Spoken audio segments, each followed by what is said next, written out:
and welcome to Talk This. It's dangerous to podcast alone. I'm your one game all the time host, Madelyn. I'm your many... Wait, you mean Fire Emblem just came out? Host, Emma. And thanks for tuning into this week's show. It's time for our 6-week recap, our save data side quest, where we talk about the games that we've been playing the past 6 weeks. Yeah. Last time it was 7 weeks, and it was overwhelming, and I feel like we've come back down to earth. We have.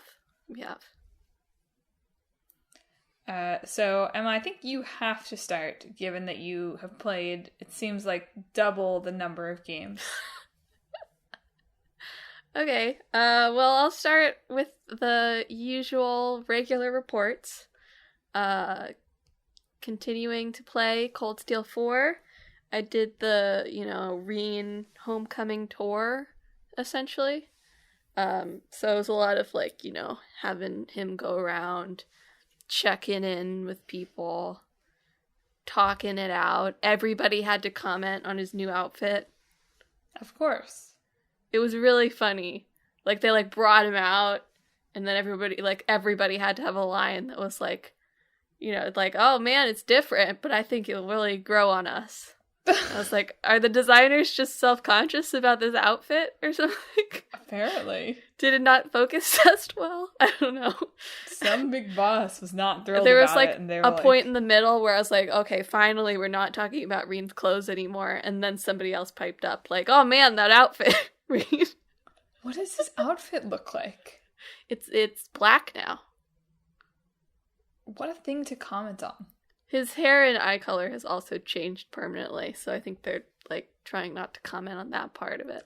I see. It's a covering mechanism. Yeah. But that took a while, so that's pretty much all I did was, the Reen Homecoming tour. Are we sure this is the real Reen? The hair and eye color doesn't portend this being a fake Reen? No, it's always changed when he went into his demon form, but It just doesn't change back anymore. So, got it. Full demon. Understood. Yes, we're now following Crow and Duvalie. You don't know who those people are. I remember Crow, I think. Yeah, Crow, so that we can talk to him and wasn't Crow tell him Reen, to stop being... though? There was some kind of twist with Crow, Reen? 3 games ago. Oh, he was a villain in the first game. Oh, okay. Got it. He's still sort of a villain, but he's helping us now, maybe, sort of. We'll see. Sure. Probably gonna go beat him up and drag him home, is sort of what I'm thinking that we're gonna do in this next section.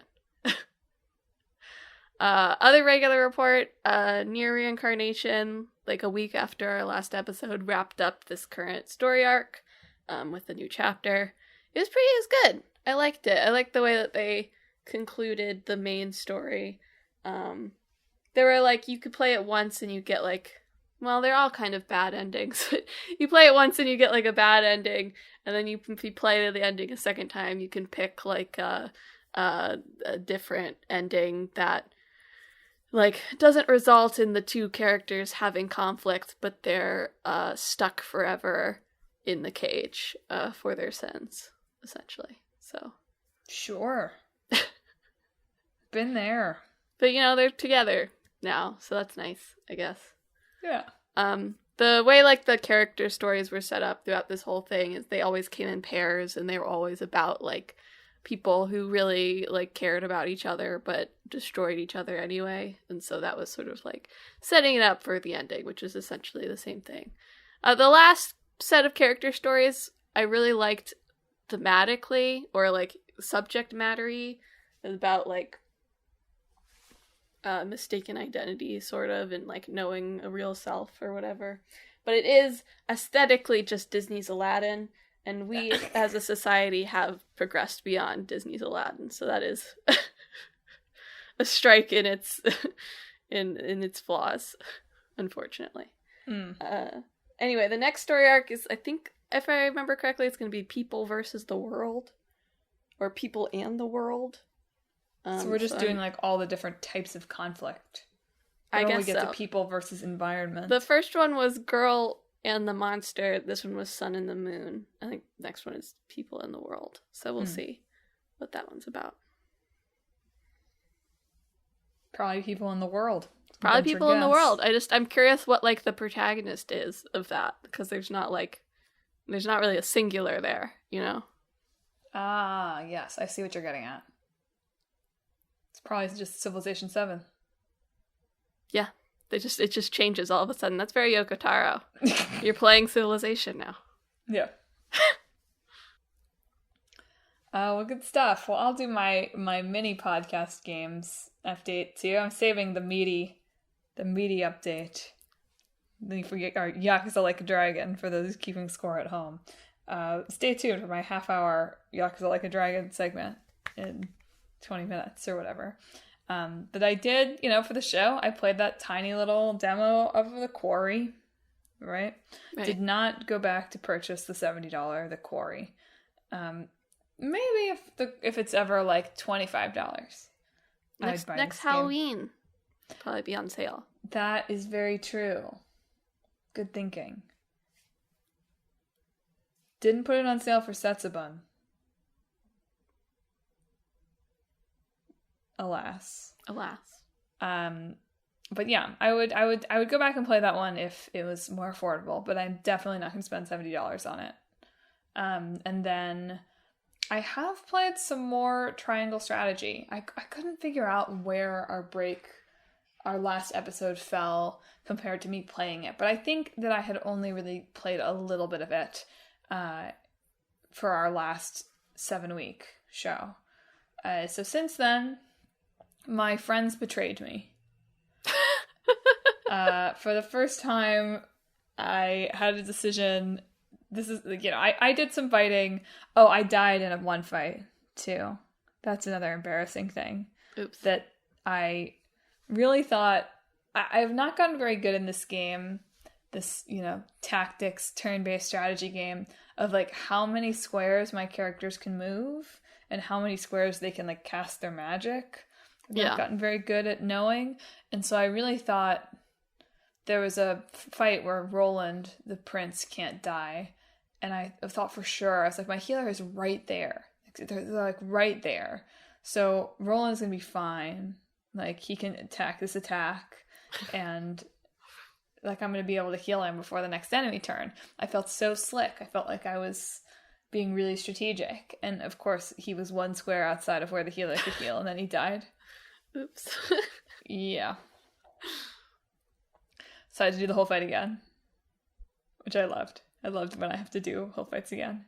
Yeah. Can't wait for that. I love Fire it. Emblem. The Fire Emblem experience.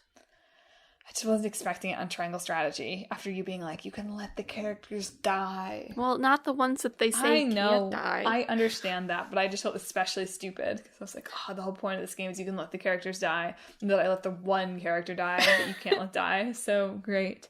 And after that, to just throw salt on the wound, my friends decided that we're going to abandon him anyway. So who freaking cares? Who cares that I would have let him die in that fight when we're just going to abandon him anyway? It was because he was they were so annoyed that they had to do that battle twice. I guess. They were aware on a meta level. Look, I have to Screw this guy. I have to give Triangle Strategy credit. I did have it was a real emotional impact when my buddies voted against me. Yeah. You talked to 4 of them, right? There's 7 people in this, and 3 of them are on one side, and 3 of them are on the other, and one of them is undecided. Right? And so I had decided in this thing where we're trying to decide whether we're going to keep the crown prince or not, or we're going to turn him over to the enemy, abandon him, basically. I had at least 3 out of those 4 that I was trying to convince to come to my side be like, oh, I have a lot to think about. I'm deep in thought. Did you try to use the secret House Wolfert weapons as the Did you not find out that info? Oh, yes, I did. Apparently, did you try to use that on them? Yeah, of course I did. Yeah, this is the conversation that taught me that the info you find out during explorations doesn't always help. Shockingly, the allies aren't very responsive to Serenoa being like, but we can just torch our whole village. That's not what the secret weapon was, though. Yes, it is. Well, but see, here's the thing. I even remembered you saying that to me, and I didn't use it for all of them. Because I was like, oh, I remember Emma saying this. I'm going to use the one that I think makes sense based on what I know about these characters. Try to use my little brain. And guess what? Only one of them had to change their mind. Only one of them. And all four were like, F you, Lord Sarah Noah. I don't care what you think. Ugh, democracy. Very stupid. And since then, I have not played the game. It was not intentional, to be clear. It was not like that happened and I was like, screw this game. I'm not playing anymore. Because I'm committed. I know I could probably go back and I could game the system to get the outcome I want, but I want the genuine experience here. And I just got sucked into other stuff. And so, but now I finally have time. I think I'm going to go back, try to finish Triangle Strategy before the next 6 weeks, maybe. Exciting. Yeah, so more on that. I am enjoying it. The combat is pretty fun. I just got sucked into some other turn-based stuff. The Switch has not gotten a lot of use. Mm-hmm. And then I didn't, we had like Xbox games last week, so I didn't play those.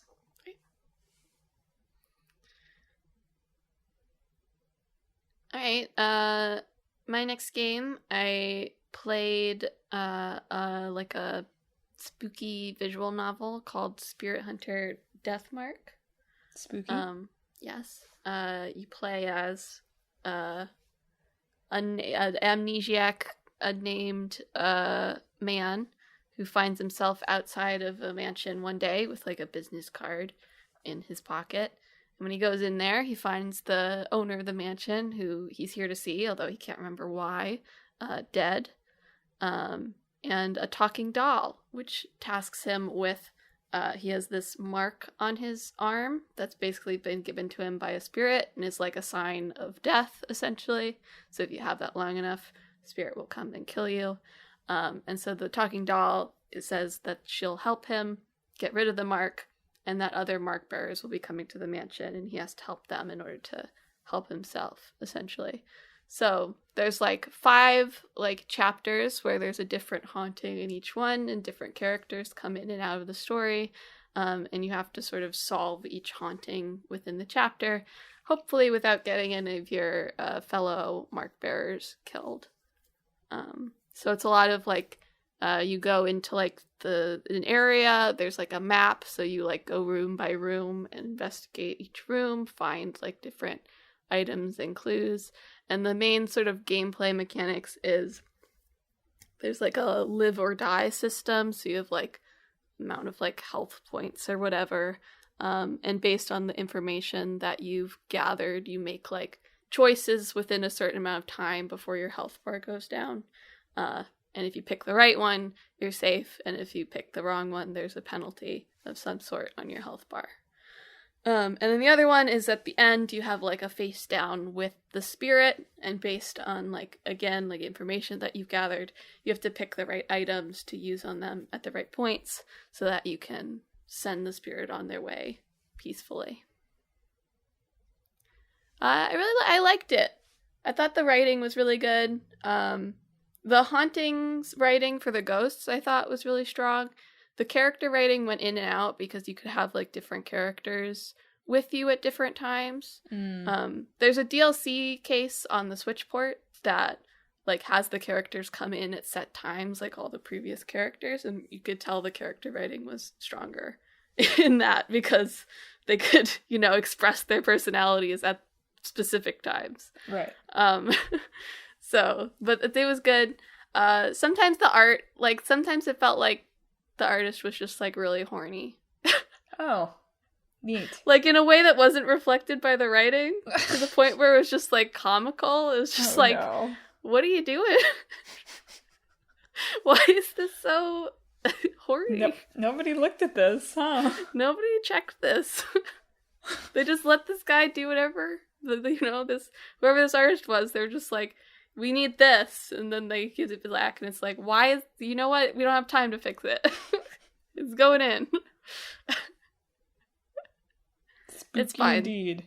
It's just a couple of CGs that are like, this is weird. The character art in general is fine. So that's like my one knock on it, was like somebody should have reined this guy in. But it was good. Like I said, it's good. It's spooky. I liked it. The writing deals with sensitive subjects in a way that I thought was like respectfully handled. So you just skip past some of the art. That makes the art so weird. I know! It's really totally incongruous with the rest of the game. Oh well. Maybe they did the art and then they just changed their mind about the direction the game was going. It was like, this guy's off contract now. Baby. How long is it? I think it's about like 10 hours. Okay. Lots of spooky games here at the start of this week's split screen. I guess so. I'll throw in another one. Vampire Survivors. Does the other podcast game. It's spooky because of how it takes over your brain. I mean, there are no vampires in it, so I guess I can't say it's really spooky. Although, man, some weird stuff has been happening in my game since. Like what? So there's one level where apparently if you're playing as certain characters at 15 minutes, it distorts and you get warped to this other level. If you finish that and get the item at the end of that, it unlocks some new pickups. But it also, I'm playing this level. Josh hasn't, because my boyfriend hasn't done this special warp zone thing. And I was playing this other level that he has played, and in mine, a bunch of different colored deaths with different abilities have been appearing and making it really hard. And he's like, I've never seen that. What's going on here? So it is sort of spooky. That is spooky. But yes, you're right. It is spooky for how it takes over your life. Emma made a point of telling me yesterday that she was like, I see you pop up. I see you pop up on Steam. I see it. But I have since, when we recorded for the show, I had not managed to break past minute 15. Yeah. And I have gotten past minute 15 now. We have gotten to the end of levels. And in fact, I've sometimes gotten to the end of levels and managed to wait until the second death spawns in order to die. Wow. I've had a good combination of the time freezing weapon and the, a certain amount of invulnerability weapon. So I could, freeze death and then keep hitting him. And even if he came unfrozen, I had, 3 hits until I would die, so I'd freeze him again. So I'm an expert at the game. That's basically what I'm saying. Yeah. But it continues to be quite fun. It's not so robust that it has truly taken over my life, I guess is what I'll say. I don't feel like my boyfriend and I have gotten into this to the same extent that we got into, Binding of Isaac. That's good. It is good. It's a good thing. I think it is probably because it is mechanically much more simple, right? I think there's skill to Vampire Survivors for sure, but there is also truth to its marketing statement that you become the bullet hell. I basically figure that the game is more or less a game of you have to know the right weapon evolutions and get those as fast as you can. And, if you can level up your weapons, eventually you can survive anything. As opposed to this isn't a roguelike, right? So, to compare it to a roguelike is not. But it feels that way a little bit, because you can kind of, level up your stats and there's different items. I don't know. But in Hades or in Binding of Isaac, there's just a little bit more gaminess, maybe, that I think kept me coming back for more in a way that's I can play one round of Vampire Survivors and be done. Usually. Most of the time. It's good. But they just released new DLC, I think since or not even free content. I think since we recorded the podcast, which I haven't played yet. But I'm excited. There are still 4 or 5 levels I haven't, of the 10-ish that I haven't played. So I will continue to play it, and I continue to recommend it. I mean, it's only $5. I think it might be even less than that. It was on sale on Steam pretty recently. So I would recommend getting it and ruining your life with it a little bit. At least a little bit. Just a little. Yeah. Slightly. Yeah. Okay, do you have 2 more now? No, I have exactly 1 more game. Okay, so I will do... I have 75 hours of it to talk about, so... Okay. I will just do 2 more here, then. It'll be relatively quick. First one... Oh, wait, I have 1 more podcast game thing to say. Okay. Isn't it wild that we talked about Facade, and then everybody decided to talk about Facade? Yeah, it is. We're trendsetters, you might say. I thought it was so funny. I was like, wait a minute. Why are they everywhere? Why are the melons everywhere? They're everywhere. Google is listening. Seriously. Maybe it's just bringing it to our attention. Maybe everybody is always talking about Facade. I don't think so. I don't think so. Maybe. Anyway, I just had to say that. I just had to share that we are trendsetters, and you should go listen to our episode about Facade. And Pentiment. And also Pentiment. But Pentiment isn't quite as on trend. No. Sorry. Continue. Okay. I've been replaying a little bit of Persona 3 Portable, now that it is on the Switch. Just sort of playing it casually. We'll see if I actually finish a run or whatever, but it's been really fun to go back to. I am playing just, to challenge myself, playing on hard. Oh. To make it a little different, and because it's available on this option, I have the Japanese language voiceover on. Doesn't really matter, because both voiceovers are so PSP crunchy, baby. Do you feel like you're learning? Do you feel like you're learning vocabulary? I feel like I can barely understand what they're saying, to be honest. Like, audibly, orally, whatever. And I also picked on the female route, you can pick 1 of 2 Velvet Room attendants, and I haven't done Elizabeth on the female route before, so I picked her. So just adding a little bit of variety to the replay has been fun. The other benefit of the Japanese language dub is that they didn't redub anything, and there's certain voice actors in the English dub who are bad people. Great.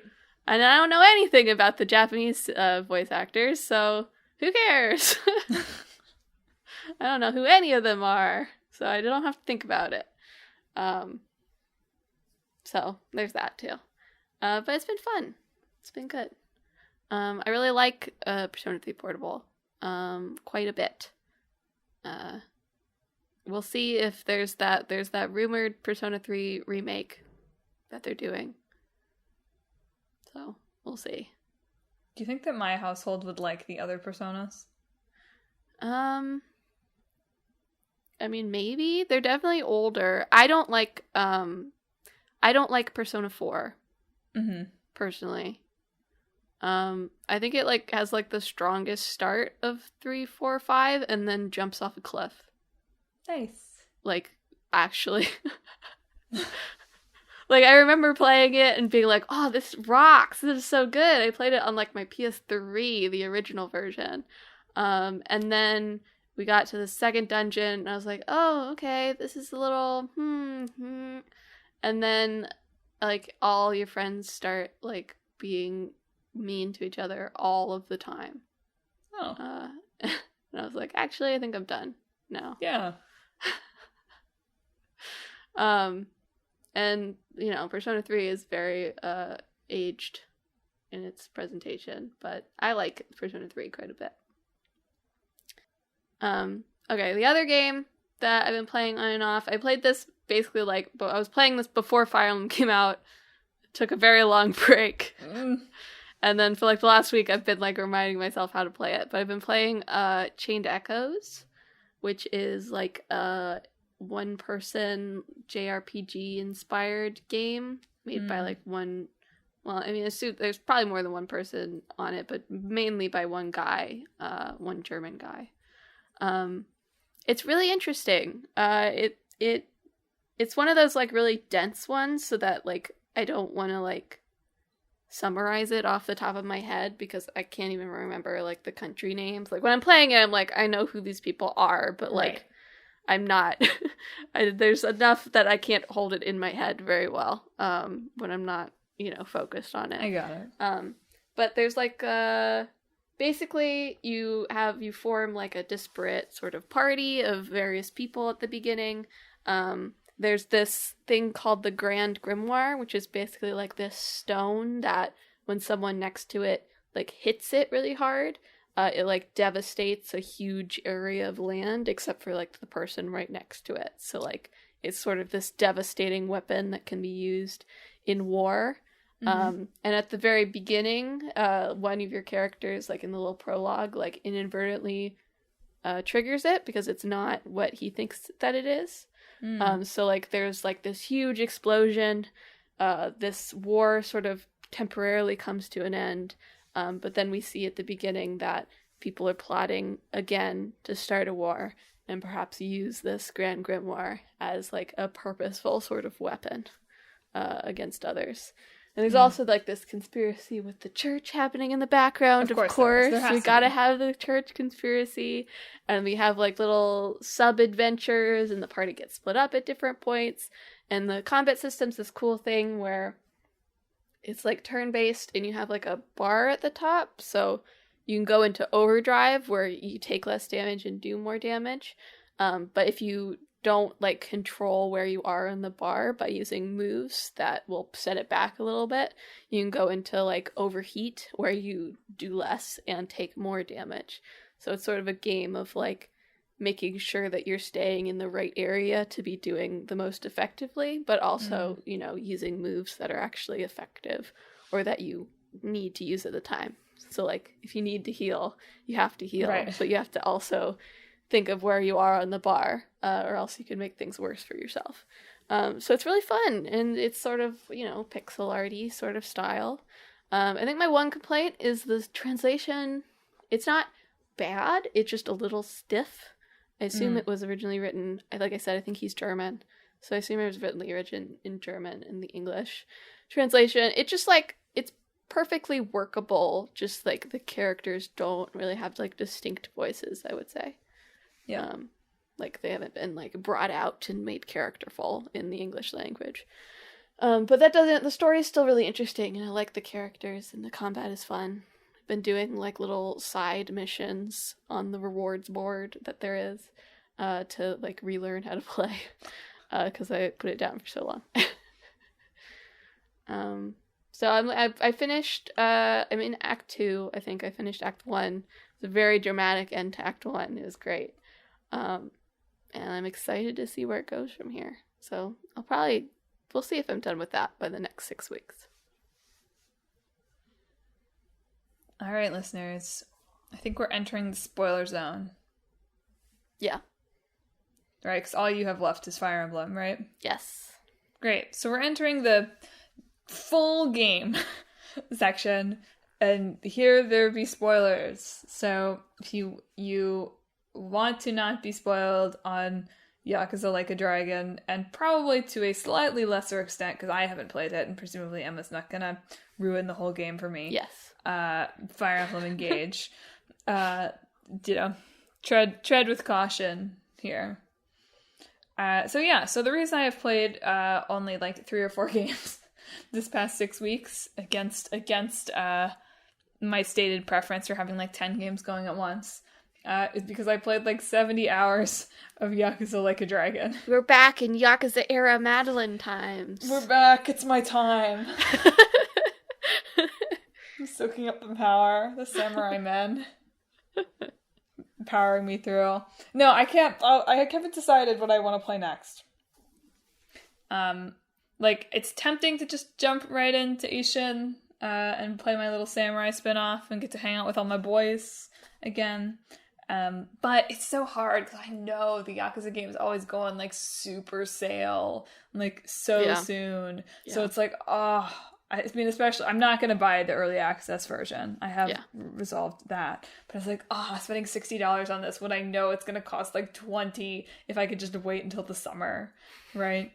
So, it's a matter of, do I jump into one of the games you gave me for Christmas? Or clearly boyfriend has been like, maybe we'll play Three Hopes. I'm kind of wanting to play Fire Emblem. Or any of those things, like any of the many other games that I already have. Do I play the zombie spin-off, Dead Souls, on the PlayStation 3? Right? Like, a lot of choices here. Do I replay Zero? Just kidding, but not entirely kidding. Mostly kidding. So I'm not sure where I go next. But yes, we're back in the Yakuza era. There's so much Yakuza content coming for me. Yep. I'm so excited. But I'm excited for now, except, I guess I could play Lost Judgment. I didn't even think of Lost Judgment. Could play Lost Judgment. So much to play. But yeah, so on the last 6-week podcast, I had just barely started the game, and I was complaining about the timeline. I was like, my only thing is I'm complaining about the timeline of the Tojo takeover. It still doesn't really make sense. I'm gonna put that out there. Whatever. Does not map with Judgment. Judgment is like a slight AU. Let's just say that. Yeah.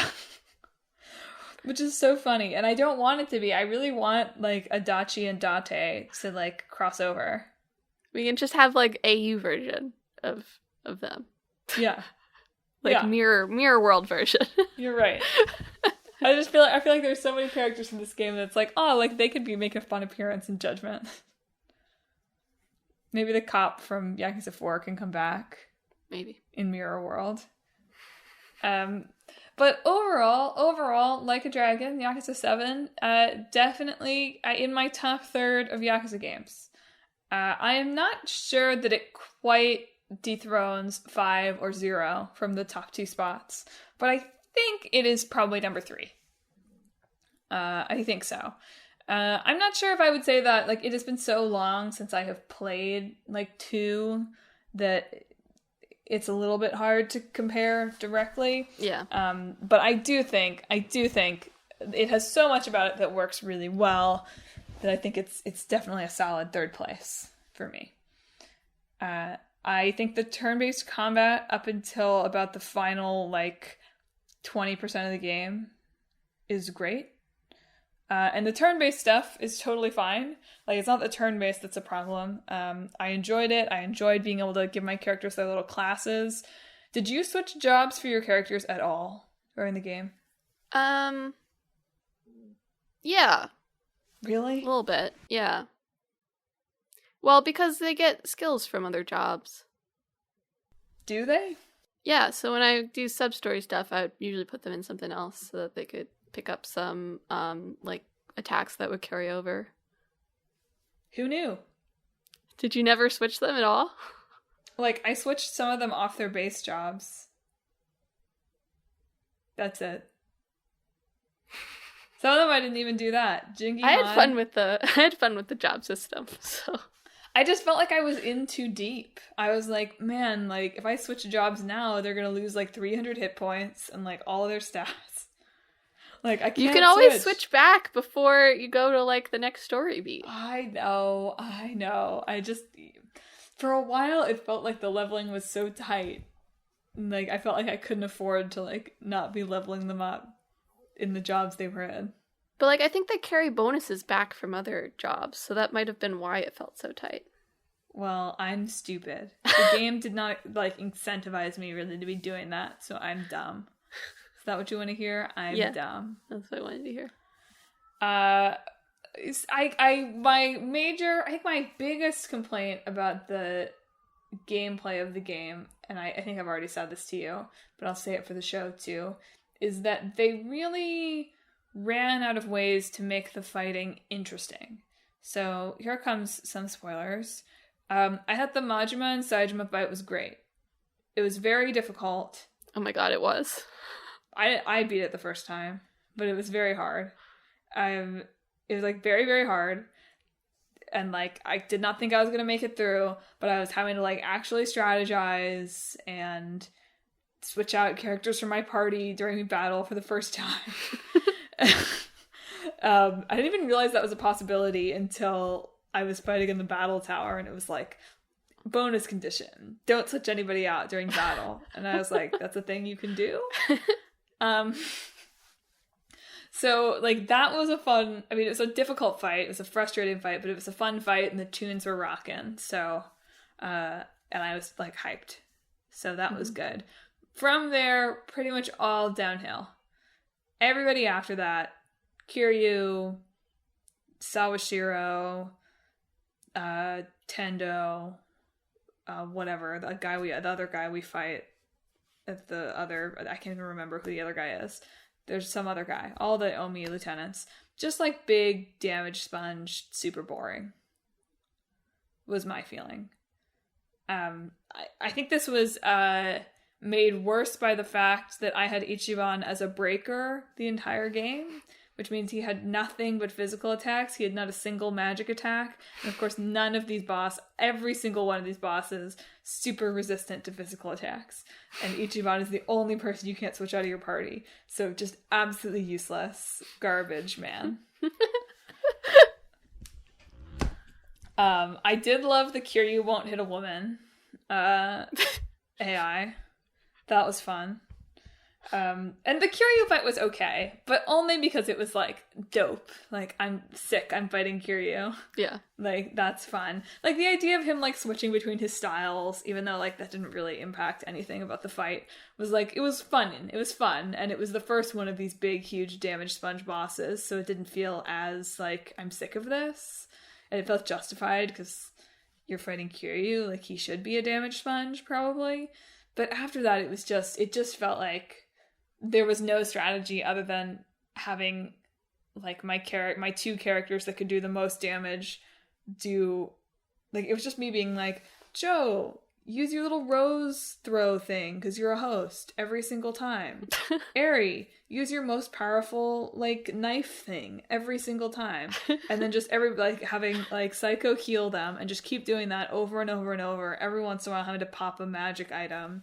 Like, and that was it. And I would have loved, and I'm sure it's like they're new to the RPG, the turn-based format, and so I'm sure there will be more exciting things moving forward. But I did sort of feel like, the strategy here could have been deeper at the end. I am really looking forward to seeing how their combat has evolved in Yakuza 8. I also hope that they get rid of the invulnerable board guys. I don't... Who? So they're an enemy type. Like, there's the guys that wear, like, the board signs. Oh, right, yeah. And they're, like, the level 3, like, the Blastoise version of that. And they're just, like, dudes that are hanging out in, like, Kamurocho and Yokohama. But, like, they're as damage spongy as, like, Kiryu. Those fights take, like, 15 minutes. It sucks. No, I did, like, the grinding at the end starts to be, like, this is stupid. That I remember. I don't remember the bosses being that damage spongy to me. You must have had more magic users or done more grinding than I did, or something. I don't know. But I remember being like, oh, I really don't want to do, like, a street fight because they take so long. Yeah. I probably should have put on the item, the, like, no enemies on the street item, but I didn't. So I didn't want to forget what I had on the person already. Didn't want to mess up my gear. To be fair, I did this in, like, Judgment, too. Like, near the end. I'd be like, no. At least there, though, the fact that you don't have a runaway... And, like, Ichiban, like, lampshades this at some point. He's like, we don't run away. That's not what our party does. We don't run away from battle. And I was like, ha ha ha, like, very funny, but also, like, would love a runaway button. Yeah. But overall, I felt like the gameplay was fun until the very end, which, you know what, is sometimes the way it goes in the beat 'em up Yakuzas too. It's like, it's not like there's tons of strategy there, but at least that's sort of what I expect in the beat 'em up. Here, I was expecting, like, maybe a little bit more nuance than I ultimately got at the end. Also, like, let Eri be in the scenes. Just slap her model in there. She doesn't have to talk. I mean, that's just, like, a problem that I feel like they had written some of the story and then were like, whoops, there's other party members. Oh, it's fine. Yeah. Because they start putting Xiao and Jungi Han in around the time you're going to the Omi Alliance base. Yeah. But they're technically in the party before that. They just aren't in the cutscenes until the fight starts. So that's also my hope for Yakuza 8, is that they know when the party is in the story and that they will appear in the cutscenes when they happen to be physically present. One can only hope. All right, so let me dig into story a little bit here. Overall, I think that this story... Here's my biggest takeaway. This story was a really effective way to introduce you to Ichiban, the character. I think you come away from Yakuza 7 with a really clear picture of who Ichiban is and how he operates. And I think it's really successful in that. And I think there are a lot of parts of the story that are really successful, and there are just a few places that it's sort of like, for me. Like, I've talked to you about this before, but not on the show, that I feel like the opening third, it's like both very successful and not successful. Like, I really do appreciate, you never feel this way in the Yakuza games, that you, like, almost always you're immediately at the point where you just have tons of money and, like, the money is meaningless. And you definitely get to that point in this game thanks to the Ichiban Holdings game. But I did appreciate that, like, yes, at the beginning of the game, I really did feel like I didn't have enough money to do what I wanted to do with it pretty much all the time. And, like, that was cool. And at the beginning of the game, like, the sub-stories felt fun, and the, like, not running into areas where the enemies were too strong felt fun, and all of that stuff. So, like, there was a lot of, like, good world-building-y stuff that was good, but it also just felt like the driving momentum wasn't quite there. Or, here's what I mean. We did a lot of work setting up this, like, criminal ecosystem of Yokohama, right? Like, meeting each of the individual factions, which was itself the whole justification of him feeling super loyal to this boss that he worked for a week, and who we kind of have to take Ichiban's word is a good guy because he didn't really seem like a good guy, was pretty thin for me. And for the first third of the game was, like, the only thing that was, like, bothering me, is that, like, this whole thing of, like, he's getting himself, like, totally in over his head in the entire Yokohama underworld, like, making an enemy of literally everyone because of this, like, nobody that he worked for like 3 days. It's like, on one hand, yes, you get the idea that, like, loyalty is a big theme of this game, and Ichiban is a very loyal guy, but also it was, like, not enough. It was too thin for me. But looking back on it on the end of the game, I'm like, man, why did we... Like, it was cool to spend all of this time setting up this, like, 3-gang system in Yokohama, but why did we spend so much time on that if it's all gone? Whole thing is gone. Totally destroyed. It's sort of about, like, a reset, I guess, in general. It was just fascinating to me looking back on it, of like, oh, like, we set up that there's a Yakuza group, we set up that there's a Chinese mafia, we set up that there's, like, a high-tech Korean underground, and now it's like, there's none of those things anymore. And one of the guys is dead. One of them is a party member who, like, might as well not be the dude that he was when you met him. And, like, I guess the lady is running all of Yokohama now, even though she doesn't have... As she should. I mean, as she should, absolutely. But, like, even though she doesn't have her surveillance system that gave her any power. It was just interesting to me, looking back on it at the end, and thinking about where does it go in Yakuza 8, that it feels like I don't know what you do with Yokohama next, because there's nothing left. Which is, maybe that's what it is. But it's interesting to me that that's sort of where they've gone with everything. Right? It's like the criminal underworld in Yokohama kind of gone. Tojo Clan and Omi Alliance, gone. Although, who believes that? Who believes that, starting your security company, Daigo? What do you think that is, buddy? What do you think the Yakuza does, my boy? Whatever. The governor, dead. Police commissioner, arrested. Nick Ogata, gonna swoop in. Take over the whole country. Just saying. it's interesting to me to think, like, where do you go from here? Because there's, like, nothing left. Like, what's gonna draw Kiryu back this time? How's Haruka doing? Bad hair day. Bad hair. I think that he's Jungi Han. I do. I really do. Because, like, fake Jungi Han in the game, talking about how, like, it's a persona and, like, he wants to keep it up because, like, it's an important persona and, like, a symbol. And I'm like, Kiryu's gonna be the symbol. Kiryu is Jungi Han. We'll see. It's the only thing that could explain that awful hair, is him trying to do that. Only thing. I think it's brilliant. But I also feel like there are a few beats in the game that I think, sorry, I won't ramble on for too long here, but there's a few beats in the game that I think make a lot of sense for showing you who Ichiban is, but don't make a lot of sense when you actually, like, the whole thing with Nanba in the first half is weird.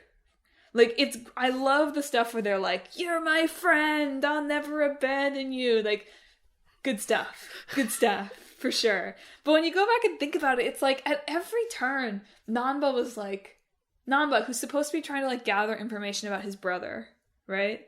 Every turn in this, like, descent into Yokohama's underworld was like, I don't think we should do this. Like, I think this is a bad idea. I don't think we should do this. And it's weird. It's weird when you think it back. It's like, is he really playing this, like, triple agent game where he's, like, saying we shouldn't do this to, like, actually egg Ichiban on? Like, he doesn't seem smart enough for that. So it's weird to think back on it and it'd be like, like, this guy actually wanted all of this to happen, even though he was saying no, literally the whole time. I do think the plot of Yakuza-7 runs on pure momentum. Yeah, well, I was into it. I wanted to know what... Thank goodness, actually. I don't know. I felt like there were not as many side quests as I expected there to be, I have to say. I'm going to throw that in there. But at some point I was glad. So I was like, that's fine. I want to know what happens next. Well, it does have, like, the character quests in there, too, right? That's true. Some of those, much better than others, by the way. Yeah. Cho's, boring. Which was a bummer for me. Who cares about Mabuchi? Mabuchi? More like Mabu-T. I don't know. No, it's true. There was plenty to do. I don't mean that there wasn't plenty to do. I just wanted there to be even more side quests. Yokohama felt very big, and portions of it didn't feel as lived in. Yeah. Portions of it really did. It's just like, there was some of it that's like, I don't know. Yeah, no, but my takeaway from Yakuza-7 was also, like, I love Ichiban. Would die for Ichiban. And, like, you need to not think about the story logic too much. Some of it is great. Both of them being coin locker babies? Come on. That was really good. Come on. You can't tell me that's not good stuff. That was unbelievable when that happened. And it was right there at the game, too, where I was like, oh, man, like, I understand why I like this game better than I liked Judgment. And it's because in Judgment, I felt like I was 3 steps ahead of the characters until, like, the very last plot beat, where it just didn't even really make sense anymore, really. Mm-hmm. And in this game, I still felt like, oh, what's gonna happen? Like, what crazy stuff is gonna happen next? I can't believe Ichiban didn't win the election. I'm gonna say that. Yeah. For going viral, I feel like he should have won. But it's fine. Could have had a whole, like, little, like, legislature minigame. Been sick. Oh my god. Yeah, because the 8th, that would have been sick. He has to fulfill his political responsibilities. My last thing I'll say is, I think, despite the fact that I really loved the twists up through, like, again, like, the final 15% of the game, I did feel like it got a little high on its own supply at the end in ways that weren't super necessary. Like, Mirror Face as Tendo at the end, I don't know. Just have Tendo do a betrayal again. That's who this man is. Yeah. Like, it raised too many questions of, like, how did he get there? What happened? And then Adachi knowing Date the whole time. No way. No way. No, that's not even what I meant. That's good. That was good. Adachi having a flash drive in his pocket instead of a gun to kill the police commissioner. Disappointing. But finally, Kume killing the governor? Huh? I get that from like a poetic justice sort of sense. I do too, except that, in isolation, I like it. I don't like it necessarily in its execution in the game. That's all I meant. I was like, this is out of nowhere. I think it only makes sense if somehow he and Ichiban were in cahoots to get this guy to fake his own death. We'll see. Well, I mean, it's just like he is so dedicated to the cause, and that cause is destroyed. His whole life is destroyed. I guess that's true. How did he find him, though? I don't know. He's Twitter. You're right, Twitter. You're right. What do they call it? Chatter. Chatter, yeah. Last but not least, I can't believe that you were right and they didn't... The bartender was just the bartender. You gotta be kidding me. He's just enjoying his life. They just, like, didn't have a model? They were like, we don't... Like, just throw this guy in there. I think it is him, but... No, it's definitely him. But he's just enjoying his life. It doesn't make any freaking... This man... I have to go back and rewatch this. I didn't want to spoil myself. Now the game's over. I have to go back and rewatch this.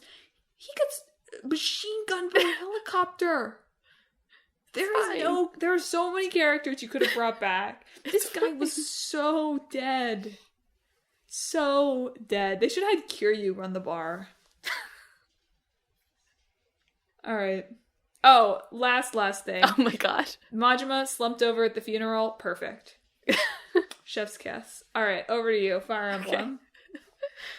Fire Emblem Engage. Woo! I really, really enjoyed it. I have a lot of things to say. So, I think that, so like the big thing on Engage in terms of a discussion is people talking about its story and its story not being very good. I think Engage has an okay story. I'm a little biased because I think that the themes and ideas it starts talking about are really Emma core. So like the end half of the game, I'm like, oh yeah, love this stuff. I love family stuff. Cool. But it has some big issues with pacing and how it presents things and just like setup in general. Like it seems like it wants to just skip the setup for where the story goes. So even though it goes to some cool places and talks about some cool stuff, it doesn't feel earned.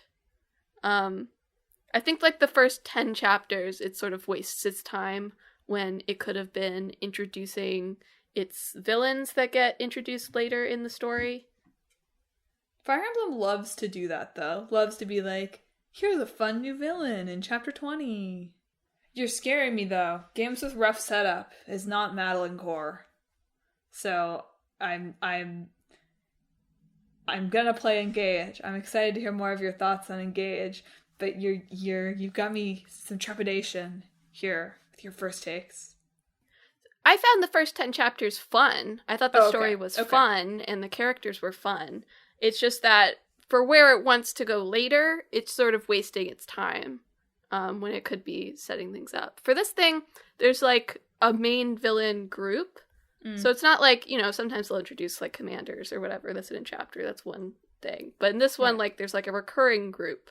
And they're supposed to have meant to be like a toxic sort of mirror of like this game's ideas about family, essentially, without going too far into it. They remind me a lot of the Black Fang in Elliewood's game, where there's like the brothers and the woman is married into it, and there's Nino, and there's sort of this sort of family drama going on that we see bits of like throughout Elliewood's part of the game. And I feel like that really would have helped sell it when like they get to like the conclusions of their story, because like I got there and I was like, oh my god, this is so Emma core. I really want to love this, but you didn't earn it. You didn't do the work. So that's like my take on Engage's story. I will say I keep seeing this thing popping up that's like, if you got into Three Houses and you thought Fire Emblem stories were good, like they've never been good. They've never had good stories. I think that's a lie. Like, I just feel like I want to just say that. I think that's a lie. Three Houses has the most story, content-wise, although I think Fates might have them beat. It has the most story that's pretty solid. How about that? But I think in some ways, in my opinion, like Blazing Blade and Awakening have like stronger, more concise experiences than I would say Three Houses does. So I mean, Clickbait Boyfriend did not think that Three Houses had a good story. I didn't think Edelgard's route was very good, so that's my hot take. Not that I like Edelgard as a concept, I just don't think they used her very well in her own route. Yeah. But yeah, so that's my thought. And it is interesting to think about Engage in the context of it clearly was conceived as like an anniversary game, not just because of like the emblem system, which I want to talk about, but like story elements. Like I said, that the villains really remind me of the Black Fang. This sort of structure of you go around to the different kingdoms, collect the royalty, and get their like magical artifact really reminded me of Sacred Stones' structure. There's stuff with like dragon children that reminded me of Awakening, with how Robin plotline plays out, and like themes of family really reminded me of Fates, with the incest left out this time, thankfully. Thank goodness. And I bet if you played a lot more, you could point to other things where it sort of maybe feels like it's drawing inspiration from previous titles. So in that way, it's kind of cool, and I appreciate it. Anyway, the really good stuff. So clearly I loved Three Houses. I played it for like 400 hours. But when you play a game for 400 hours, you forget how ugly it is. Yeah. Like I'd been playing Engage and I went back and looked at Three Houses. I was like, oh my god, like it's so ugly. And I don't even mean that on like a model or like background sense. Like I don't care if the backgrounds are like JPEGs wrapped around a circle. Just flat apples. Like the combat animations in Three Houses are so bad, and in a way that feels bad. Like they take too long for what they are. Those Pegasus Knight ones, unbelievable. Engage is so snappy. Like it's so much better at the transition animations. Like Three Houses felt like sometimes the character model would have to reset before it could play its animation. Yeah. Where in this, it has a lot better able to like react to where the model is and can play the animation like right off. So battle goes so much faster, so much snappier, so much more appealing to look at. And that really counts for something like Fire Emblem, I think. Yeah. In a way that really becomes clear when you like compare the two. I really like the character designs. Even two-toned hair protagonist. Woo! They did funny stuff with the hair in the game, so at least they were thinking about it, you know. Good. It was good. Yeah, it really looks good, is one thing I'll say about it. It's super pretty game. Definitely the prettiest the 3D Fire Emblem has looked. Since, you know, the Ike games went 3D. And the gameplay is so fun. Yes. I liked Three Houses gameplay. It's Fire Emblem. It's fine. It's solid. You know, I liked playing it on Maddening and having the challenge. But this, like, so there's this emblem ring system, which is basically like there's one ring from each of the previous Fire Emblem games. You put them on a character and it gives them, like, some passive bonuses that they can do while they're synced, and then you can go into an engaged state where you get like a special design on the character, and they get access to like weapons and a special attack and whatever, and they stay in this state for like 3 turns essentially. And you know, I was worried they would feel like gimmicky or overpowered, but like obviously in hindsight they designed the game with these rings in mind. Right. So every single map, especially as you get into the second half of the game, the maps are so fun in how they utilize, like, the emblems both in ways you can use it and the way that the enemy AI uses them as well, because not only you have emblem rings, but the enemies may also have emblem rings, and they have abilities that they can do with them. There's one where one of the later ones is like a hide and seek map where the ring that the boss is engaged with means that he can attack and then warp to someone else on the map, and it's a dark one, so like a fog of war one. So you're moving forward and you just have to be careful because he could be hiding anywhere in the shadows and will come out, hit you with a heart attack, and then immediately vanish again. It's very cool. That's crazy. It's fun. And it's fun because, you know, once you attack the boss music starts playing. So it's a map where just the boss music is playing the whole time. Which also, soundtrack banger. Nice. Absolute banger. It's very, like, modern. It's, like, super electric and guitar heavy, I'd say. Versus, like, Three Houses, which I really like Three Houses soundtrack, too. But beyond, like, the odd dubstep, it's, like, there's more, like, orchestral music, right? The odd dubstep, yep. Whereas this is, like, really, like, cool. Like, the main villain's theme, I love, like, distant howling in the backtrack of my OST. That's what I love. And there's so many variations of this theme. Every time another one played, I was like, yes, another remix of their theme. I love it so much. So there's that too. But stuff like, this is the first Fire Emblem game I've ever played where the knights, that class, felt like I could use them. So I had one character, knight character, Louis. He was in my team the whole time after he was introduced.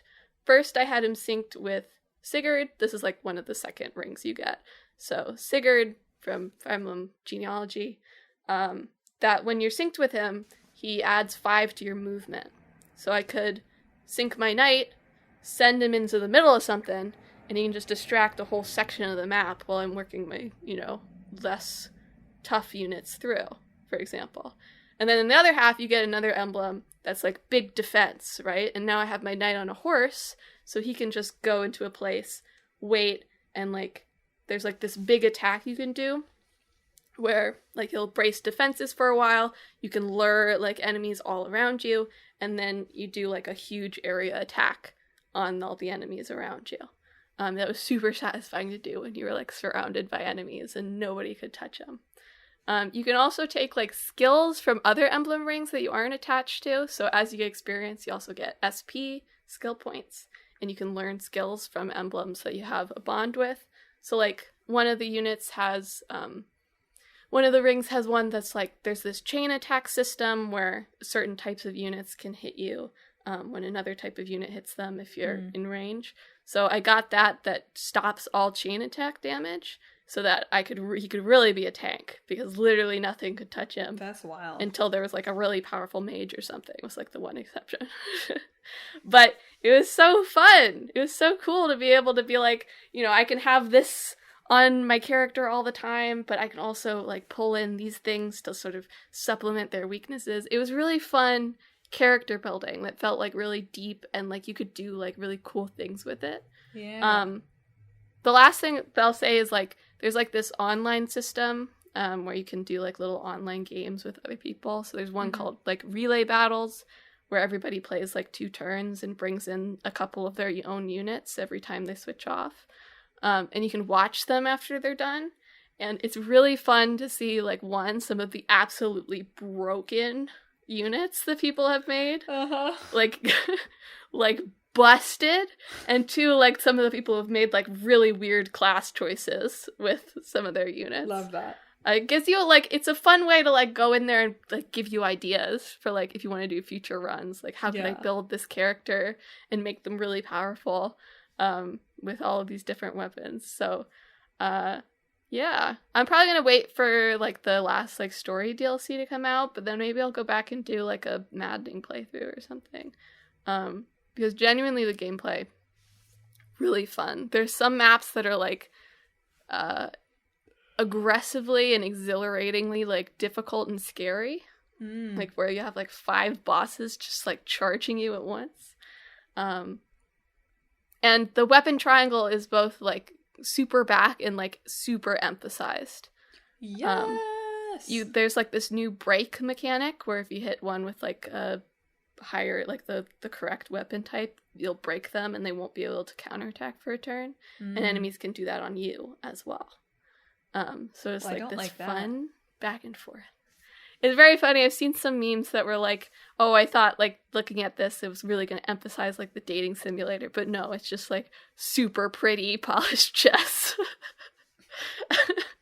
They really brought the chess out. I'm hyped. I'm hyped for it. I feel like watching Three Houses Back, especially with Click Like Boyfriend playing it this summer and fall, it did really sort of hit home that, like, the challenge, the puzzle of the combat in that game is how do you keep people next to all the people you want to support with. I'm sure that's not true in Maddening, but in a more normal playthrough. So I'm hyped. You got me hyped. Yes, the supports are still very fun. I was sad for no paired endings. You sure were. But it is a lot easier to get supports in Three Houses than it is in this, and I think that that's good. Mm-hmm. They did introduce a free update where you, like, in between each battle, you can, like, you can have 3 pairs of units, like, do a little bit more bonding to make support gaining easier if you want to. But basically it's like, C supports, super easy to get.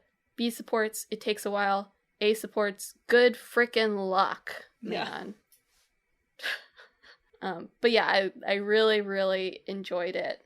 And I would, now that Engage is out and, you know, you've advertised all of your old protagonists, boy, would now be a good time to, like, put them on something. Because, like, are you listening? In a month and a half, only Engage in Three Houses will be available to, like, get.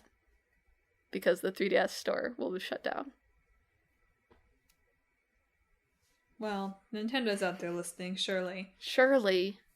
Only took me saying it on the podcast a few times for them to do We Love Katamari. You're right. We are Katamari. That would be funny. We love Katamari. Well, listeners, thanks for tuning in. What have you been playing these past 6 weeks?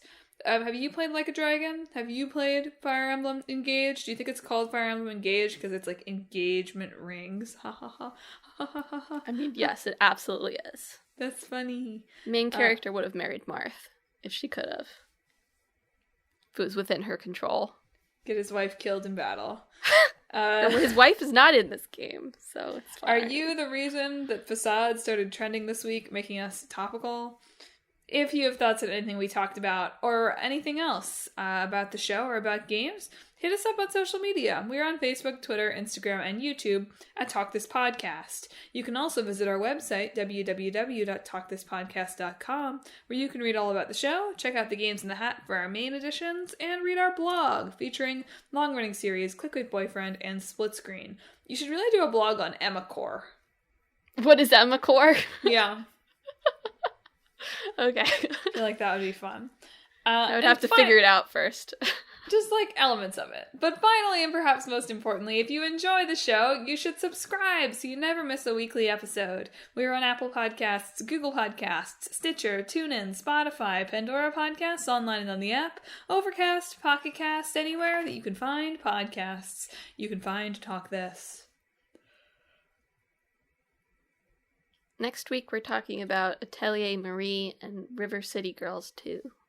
Right. Girly week. Just girly things. Just girly things. So tune in for that. That's it. That's all we got. That's all she wrote. So thanks for tuning in. Listeners, I hope this week that you are able to max out your jewelry to live your best life.